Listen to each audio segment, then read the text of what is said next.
আমি কিন্তু আমাদের দেশের খুব কাছাকাছি আছি।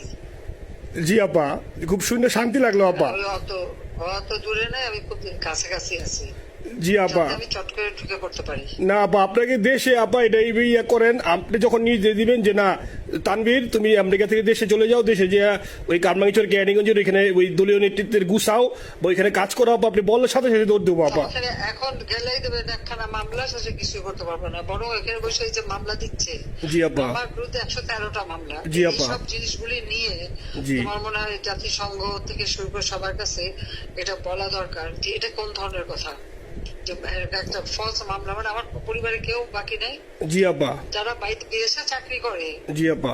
সবার নামে মামলা। জি আপা, সবার নয় মামলা দিয়েছে আপা। আর হয়রানি করার জন্য জি। যারা একদিন হিউম্যান রাইটসের কথা বলতো, যারা অপোজিশন স্পেস দেওয়ার কথা বলতো, তারা জি। কই? তো এই কথাগুলি তার সামনে তুলতে হবে, বলতে হবে এবং লোকাল লোকদের বলতে হবে। দ্বিতীয় কথা হচ্ছে আমরা থাকতে দেশের যে অবস্থা ছিল, এখন তো দেশের অবস্থা যে খারাপ, ভয়ঙ্কর আপা। আবার সেই দরিদ্র সীমার নিচে চলে যাচ্ছে, জি আপা। মানুষের খাবার নাই, জি। সব বন্ধ করে দিচ্ছে। জি আপা। আর সব টাকা লুটে খাচ্ছে, ব্যাংকের টাকা সব লুটে খাচ্ছে। জি আপা। আপা আপনি আপা এই যে দেখেন, আপনি দেখেন আপা মিডিয়া আপা, মিডিয়া কতটুক অন্ধকার আপা। দেখেন আপনার বিরুদ্ধে যে অভিযোগটা আনছে ওই যে রাশিয়ার রূপপুর পারমাণবিক কেন্দ্রে, যেখানে রাশিয়া সরাসরি বলছে এমন কোনো ঘটনা ঘটে নাই, ওইটা ওরা প্রচার করে না আপা, ওইটা ওরা প্রচার করে না। না করলো তাতে কিচ্ছু আসে যায় না। এসব মানুষ যদি গাধা হয় আমার কিছু বলার নাই। 13 বিলিয়ন ডলারের থেকে যদি আমি 500ই নিয়ে নিই তাহলে এটা হাস্যকর ব্যাপার আপা। এটা কি একটা হাস্যকর ব্যাপার, 13 বিলিয়নের থেকে 5 বিলিয়ন আপনি নিয়ে নিচ্ছেন, এটা হাস্যকর কথা আপা। হ্যাঁ, এত বোকা যদি হয় আমার তো বলার কিছু নাই। জি আপা। আর টিউলিপরা জড়াইছে, টিউলিপ তো ছোট বাচ্চা একটা মেয়ে, ও তো তখন এমপিও না, কিছুই না। আমাদের আমাদের দাওয়াত দিচ্ছে, গেছি। ও এত শক্তিশালী যে 17 বছর একটা মেয়ে এত শক্তিশালী যে পুতিনের সাথে আমার নেগোসিয়েশন করাই দিচ্ছে। জি আপা, আবার বলতেছে মালয়েশিয়ার ব্যাংকে রাখছে, মালয়েশিয়ার কোন ব্যাংকে রাখছে ওই অ্যাকাউন্ট বল। আচ্ছা সে টাকা না, সেটা উঠাক। উঠাক। জি আপা। জি। জি আপা। খোঁজ মালয়েশিয়া ব্যাংকে খোঁজ করলে তো কোকোর টার্গেটটা পাওয়া যাবে, কারণ আমরা কোকোর টাকা উদ্ধার থেকে সিঙ্গাপুর থেকে। জি আপা, আনছেন তো আপনি ব্যাক করে।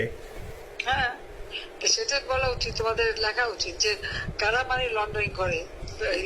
আপা আমি ফেসবুকে যেভাবে ইন্ডিভিজুয়ালি আপা, আপনি আসলে ফেসবুক তো চালান না বা দেখেন না আপা, ইন্ডিভিজুয়ালি ফেসবুকে আমি যেভাবে, ফেসবুক নাই। জি আপা আমি জানি আপা, আমি ইন্ডিভিজুয়ালি যেভাবে ফেসবুকে আপা লেখালেখি করতেছি, আপনার কাছে যদি কোনোদিন আল্লাহ তাআলা আপনার কাছে নিয়ে যায়, সরাসরি দেখাইতে পারি আপা, আপনি আমার বুকে জড়াই ধরবেন আপা, এত বলতে পারি আপা। নাইসলি লিখতেছি আপা। একটা কথা তোমাদের জানা রাখি, জি আপা। যে এখন খুব লাভাচ্ছে যে কারা মানি লন্ডারিং করছে। জি। গ্রামীণ ব্যাংকের যত টাকা জি। এই এত বছরে, জি আপা। ইউনুস কিন্তু গ্রামীণ ব্যাংক প্রতিষ্ঠা করেনি। জি আপা। গ্রামীণ ব্যাংক প্রতিষ্ঠা করছে এরশাদ। জি আপা। চাকরি দিচ্ছিল এমডির পদে। জি আপা। এমডির পদের থেকে গ্রামীণ ব্যাংকের 26,000 কোটি টাকা সে মানি লন্ডারিং করে বিদেশে নিয়ে গেছে। জি আপা। 26,000 কোটি টাকা। জি। যা দিয়ে সেই যে বিদেশে সোশ্যাল বিজনেস, অমক যত বিজনেস সব কত টাকা পায় থেকে। আপা এটা তো আপা দেশের মানুষ বুঝতেছে আপা, আপনি বিশ্বাস করেন আপা, দেশের মানুষ হারে হারে বুঝতেছে আপা।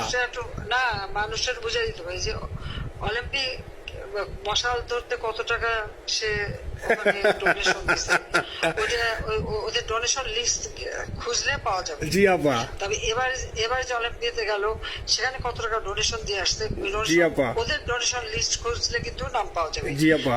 ক্লিন্টন ফাউন্ডেশনে যে ডোনেশন দিচ্ছে জি আপা। নোবেলের আগে, সেটা কত টাকা ওখানে পাওয়া যাবে, জি। কারা কারা দিচ্ছে।